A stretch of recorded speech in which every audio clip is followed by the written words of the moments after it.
اور جب فتنہ ختم ہو جائے تو تمہارے اوپر جہاد ختم ہو جائے گا۔ تو یہی حکم دیا گیا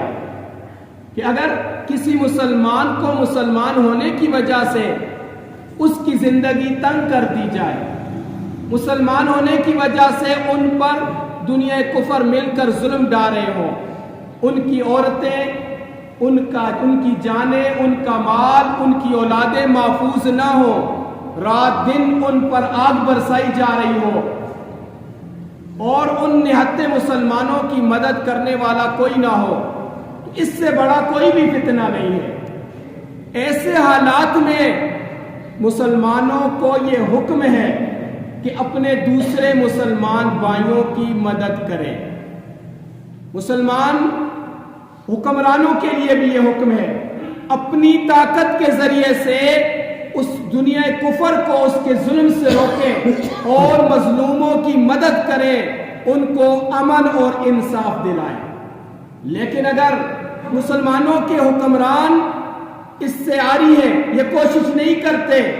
وہ مفادات کو ترجیح دیتے ہیں یا وہ ان لوگوں کے غلام ہیں جس طرح آج ہمارے حکمران ہیں، اسلام کا نام لینے والے حکمران، اسلامی ممالک کے حکمران، وہ آج ان کے غلام ہیں۔ ان کی مدد تو کرتے ہیں لیکن مسلمانوں کے لیے نہ تو طاقت کے ذریعے سے مسلمانوں کی مدد کی جا رہی ہے، نہ ہی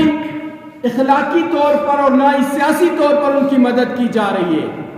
ان کے حق میں ایک بیان تک مذمت کا نہیں دیتے کہ ان کے اوپر ظلم ہو رہا ہے، تو پھر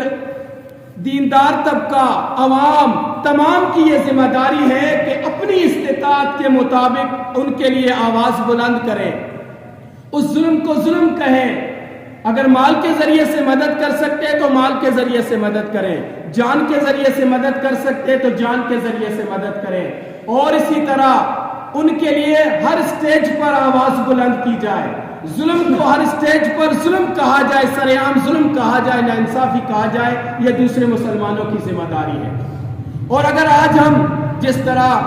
فلسطین کے مسلمان کمزور بچے رات دن ان پر آگ برسائی جا رہی ہے، ان پر ظلم کے پہاڑ توڑے گئے، دنیا کفر مل کر انہیں تباہ کر رہی ہے، ان کا قصور یہی ہے کہ وہ کلمہ پڑھتے ہیں، وہ اسلام کا نام لیتے ہیں، وہ اللہ کے علاوہ کسی کے سامنے جھکنا پسند نہیں کرتے۔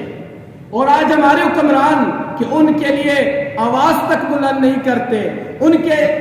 ظلم کے خلاف احتجاج تک نہیں کرتے، مذمت تک نہیں کرتے۔ اور پھر پہلی ذمہ داری تو ہماری یہی تھی کہ ہم ایسے حکمرانوں کا بھی بائیکاٹ کریں،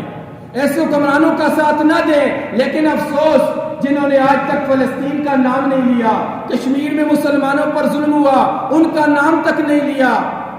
اور ہم انہی لوگوں کا ساتھ دیتے ہیں، انہی لوگوں کو سپورٹ کرتے ہیں۔ ہمارے لیڈر اسلام کے خلاف فیصلے کرتے ہیں، اسلام کے مقابلے میں کفر کو، ظالموں کو ترجیح دیتے ہیں، لیکن ہم ان کا ساتھ دیتے ہیں۔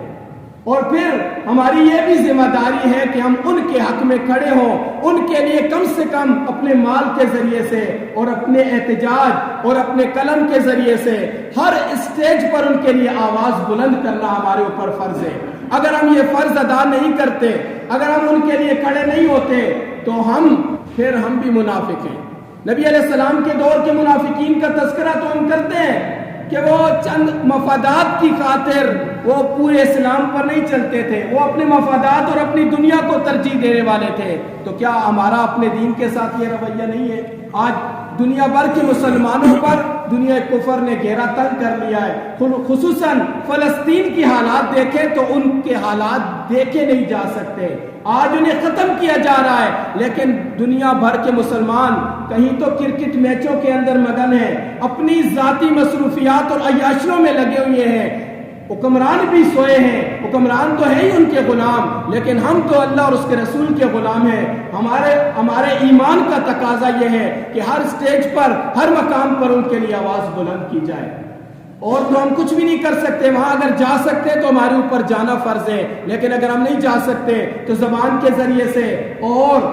مال کے ذریعے سے ان کی مدد کرنا ہمارے اوپر فرض ہے۔ ہم اگر وہاں جا نہیں سکتے تو ہم احتجاج تو ریکارڈ کرا سکتے ہیں، دنیا کفر کو تو باور کرا سکتے ہیں، کل اللہ تعالیٰ کے دربار میں ہم سرخرو ہوں گے کہ اپنے کوشش کے مطابق ہم نے احتجاج بھی کیا تھا، آواز بھی بلند کی تھی، ان حکمرانوں کا ایک بائیکاٹ بھی کیا تھا جو کفر کے ساتھی ہیں، جو اسلام کے حق میں نہیں بول رہے، جو مظلوموں کا ساتھ نہیں دے رہے، اور اپنے مال کے ذریعے سے بھی ہم نے مدد کی تھی۔ ہمارے اوپر جو چیز لازم ہے، ہمیں چاہیے کہ اس اپنے فرض کو پورا کریں۔